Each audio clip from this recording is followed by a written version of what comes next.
run ahaantii waa muuqaal soo jiidasho leh. Askarigan ayaa waxa laga duubay muuqaal amase fiideo mar ay wadadu jaam ahayd. Fiideogan ayaa waxa ka duubay gaari ka dambeeyay oo welibana uga duubay si qarsoodi ah. Soo dhow daawadee waa anigoo ah Nadira Saciid. Fadlan muuqaalkan like saar sidoo kalena asxaabtaada la wadaag adigoo u share garaynaya. Isagoo hawlgalkiisii shaqo ku guda jira ayaa haddana waxa uu sameeyay ficil aad u wanaagsan oo qof kastaaba ka helayo. Askarigani waxa uu ka tirsan yahay ciidanka RRU-da ee Somaliland kuwaasoo sida gaarka ah u tababaran.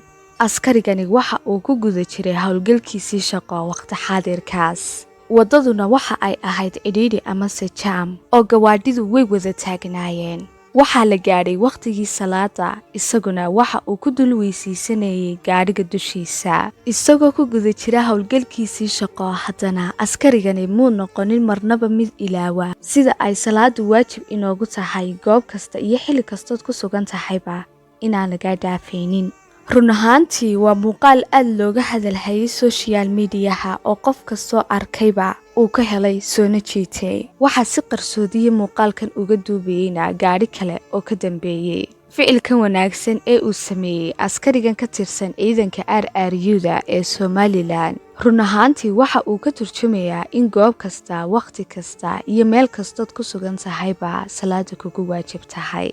daawade haddii aan su'aal ku weydiiyo sidee ayuu ku leeyahay muuqaalkan yar ee laga duubay askarigan kaasoo waqtigii salaada markii ay gaadhay gaadhiga dushiisa weysadiisa ku qaadanayay fikirkaaga xagga commentiga nagula wadaag daawade waad ku mahadsantahay haddii aad nala joogtay ilaa dhamaadka muuqaalkan sida oo kale muuqaalkan like saar hana ka ilaawin in aad asxaabtaada la wadaagtid fiideogan adigoo u share garaynaya maalin dhow waxa aynu gaadhi doonaa haddii aad ku xidhantahay Facebook page-ka 100,000 wax yar ayaa inooga dhiman fadlan haddii aad nagu cusub tahay oo aanad hore noola joogin soo dhow walaalo adigoo follow odhanaya page-ka sida oo kale asxaabta qaaliga markasta igu xidhan ina dhiirigelisa aad baan idinku mahadcelinayaa shaqada shaqalaan inay salaada ka tagtaa ma badana yani usul baa jirta aan shaqada ku xidhnay usul islaamiga shaqo ku xidhnay waxa weeyaan markasta salaadii kugu waajib